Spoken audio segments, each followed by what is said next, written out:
The Nelson Mandela Foundation is set to make an announcement regarding this year's Mandela Day. Now, let's get more on this. SABC News' international editor, Sophie Mokoena, joins us live from Houghton. Sophie, what's happening where you are? What's the big announcement?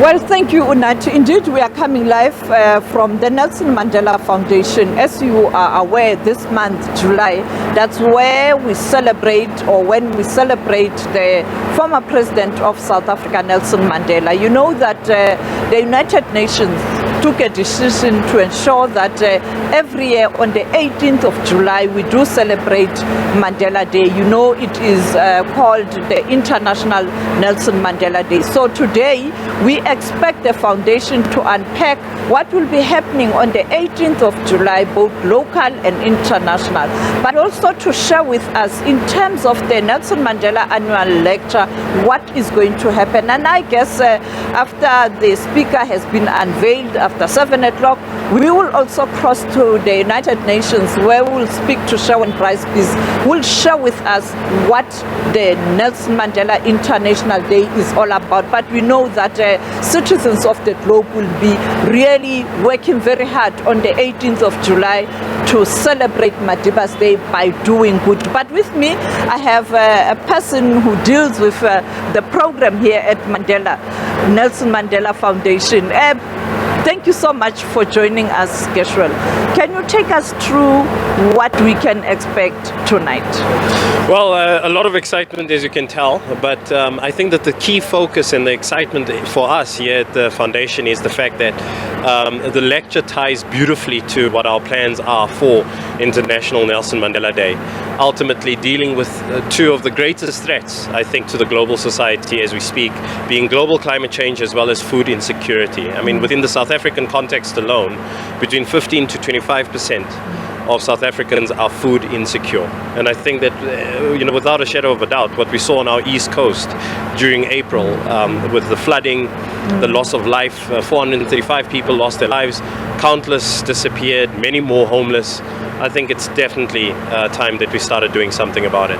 I was at the Pan-African Parliament this week. One thing that I spoke to members of that continental legislature about is the issue of the food security, particularly during this time when we know that since the outbreak of the war in Ukraine, there are reports that because we do import grain from Ukraine and also oil and gas, we do have challenges. How important is food security? I know the foundation year on year they deal with this issue and they encourage people to really focus on food security.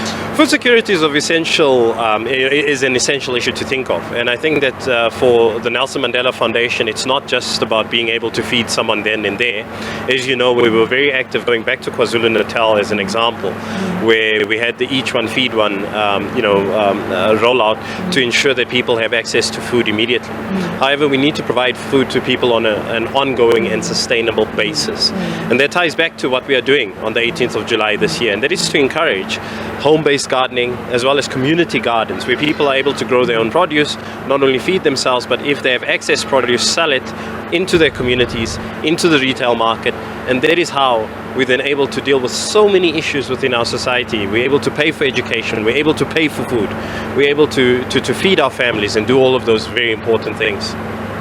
Well, the issue of climate change is quite critical. We know that many countries have been affected, particularly the island nations. Are we doing enough to educate the citizens of the world about the challenges of climate change and, in their small way, what they can do to mitigate this big challenge, this global challenge? And of course, to pick up on the fact that global climate change and food insecurity actually intersect, because if you're going to have persistent floods, if you're going to have persistent droughts, you're not able to grow crops. But the fact of the matter is that global climate change is exactly that. It's global. It's affecting us all. And even though there is a massive discussion around island nations, we as South Africans who thought that we were immune to this or it was an unheard of situation, before us experienced it, in the earlier part of the year. So it is something that needs to really, there needs to be a persistent focus on this in terms of education. That's what we hope to do, and we hope that everyone else globally, as well as locally here in South Africa, actually take this up and take this issue very seriously. Well, let's talk about the annual lecture. What can we expect? Well, no spoilers yet. As you mentioned, the announcement will be made at about 7 o'clock this evening. But as I said, what's exciting about the annual lecture is that every single year it's about bringing about serious public discourse on a global level. It's probably one of the, if not the biggest, public speaking event. I think and this is the 20th year, and this being the 20th Nelson Mandela International Lecture. There's a lot of great excitement, but what makes me excited, especially as the head of Mandela Day, is the fact that it ties beautifully back to the work that we are doing, looking at global climate change, looking at food insecurity, particularly in the global south. But that's all I can say for now. Thank you so much, Gershwin. Only a pleasure. Well, there you have it. I think what is important is that around the world there's still interest in terms of ensuring that on the 18th of July around the globe people are doing good. And to demonstrate this, at 19:30 tonight we will cross live to the UN in New York, where Shawan Price Peace will give us a perspective in terms of what this International Nelson Mandela Day will be about this year. But also by then we'll have clarity in terms of who will be delivering the lecture, and I think Shawan will be able to unpack that international guest. Back to you in studio.